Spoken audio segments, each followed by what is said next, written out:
పిత పుత్ర పవిత్రాత్మ నామమున ఆమేన్.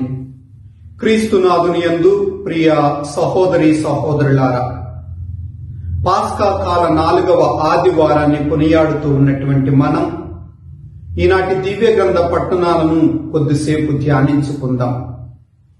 మనలో ఎవరమైనా సరే నేను ఉత్తమ పురుషుణ్ణి, ఆదర్శ మహిళను, ఒక మంచి తండ్రిని, తల్లిని, ఉత్తమ ఉపాధ్యాయుణ్ణి, ఉపాధ్యాయురాలిని, ఒక మంచి గురువుని, విచారణ గురువుని అని చెప్పగలమా? బహుశా చెప్పలేమేమో. ఎందుకంటే మానవ మాతృలంగా మనకి బలహీనతలు ఉన్నాయి. మన యొక్క జీవితానికి తగిన విధంగా మనము జీవించలేకపోతూ ఉండవచ్చు.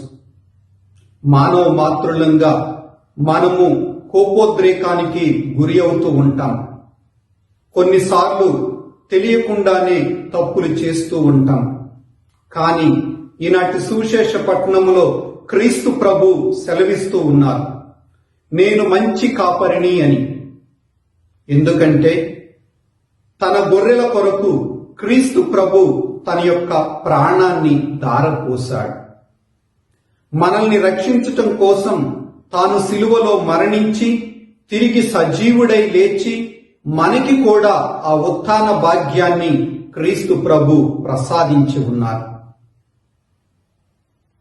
మరలా ఈనాటి సువిశేష పట్టణంలో మనం వింటూ ఉన్నాం, నా దొడ్డికి చెందని వేరే గొర్రెలు కూడా కలవు, వాటిని కూడా నేను తోడుకొని రావలేను, అవి నా స్వరమును వినును, అప్పుడు ఒకే మందయు ఒకే కాపరియు ఉండును అని సెలవిస్తూ ఉన్నారు. క్రీస్తునాథుని యందు ప్రియ సహోదరి సహోదరులారా, మన క్రైస్తవత్వాన్ని ఒక్కసారి పరీక్షించుకుందాం.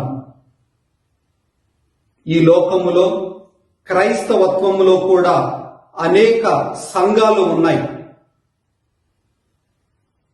మనకు తెలియని సంఘాలు కూడా చాలా ఉన్నాయి. క్రైస్తవేతరులు కొన్నిసార్లు మనల్ని ప్రశ్నిస్తారు, ఎందుకని దేవుడు ఒక్కడే అయినప్పటికీ మీలో ఎందుకు ఇన్ని సంఘాలు? కథోలిక సంఘం, సిఎస్ఐ సంఘం, రక్షణ సైన్యం, ఈ విధంగా అనేక సంఘాలు ఉన్నాయి అని చాలా మంది మనల్ని ప్రశ్నిస్తారు. క్రీస్తునాథుని యందు ప్రియ దేవుని బిడ్డలారా, ఒక కుటుంబములో బిడ్డలందరూ కూడా ఒకే స్వభావాన్ని కలిగి ఉండరు, ఒకే మనస్తత్వాన్ని కలిగి ఉండరు. అదేవిధంగా మన యొక్క క్రైస్తవత్వములో కూడా, క్రైస్తవత్వం కూడా ఒక కుటుంబము లాంటిదే. కుటుంబంలో ఏ విధంగా అయితే బిడ్డలు రకరకాల స్వభావాలు, వేరువేరు మనస్తత్వాలు కలిగి ఉంటారో, అదే విధంగా క్రైస్తవత్వములో కూడా అనేక సంఘాలు ఉన్నప్పటికీ ఒకే ఉద్దేశం కలిగి జీవిస్తూ ఉన్నాం. అది క్రీస్తు ప్రభు యొక్క జీవితాన్ని, క్రీస్తు ప్రభువే నిజమైన రక్షకుడు అని ఈ లోకానికి ప్రకటించటం. పోయిన వారం సువిశేష పట్టణంలో కూడా మనం అదే వింటూ ఉన్నాం.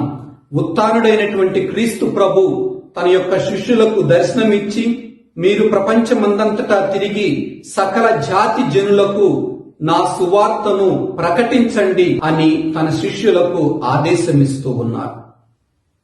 క్రీస్తునాథుని యందు ప్రియ సహోదరి సహోదరులారా, ఈ యొక్క సత్యాన్ని మనము ఎప్పుడైతే మన యొక్క మదిలో నిలుపుకుంటామో,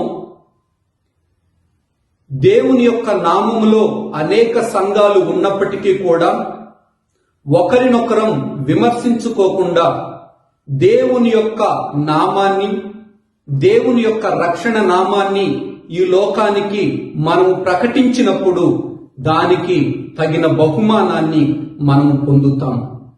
దేవుడు ఆశించిన విధంగా ఆయన బిడ్డలమైనటువంటి మనం, ఆయన గొర్రెలమైనటువంటి మనం ఆయన యొక్క స్వరమును ఆలకించి ఒకే మందగా ఒకే కాపరి అయిన క్రీస్తు ప్రభు యొక్క నడవడికలో మనము జీవించటానికి ఆస్కారం ఉంటూ ఉంది. ప్రియ దేవుని బిడ్డలారా, పాస్కా కాల 4వ ఆదివారం నాడు తల్లి అయిన శ్రీసభ ప్రత్యేక విధంగా మన ముందు ఒక ఉద్దేశాన్ని ఉంచుతూ ఉంది.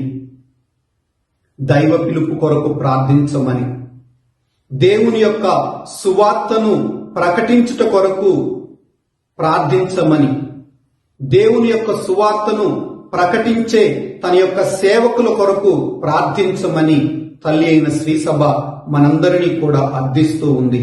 ఈనాడు యువతీ యువకులు దేవుని యొక్క పిలుపును అంగీకరించి దేవుని యొక్క సువార్తలో పయనించే విధంగా, దేవుని యొక్క సువార్త ప్రకటనకు తమను తాము దేవునికి అర్పించుకునే విధంగా అనేక మంది యువతీ యువకులను ప్రేరేపించమని దేవుణ్ణి ప్రార్థించుదాం.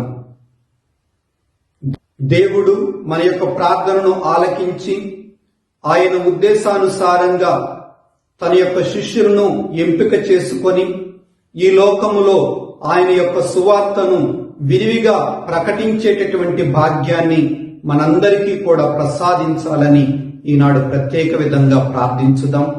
దేవుడు మనల్ని దీవించి కాచి కాపాడుదురుగాక.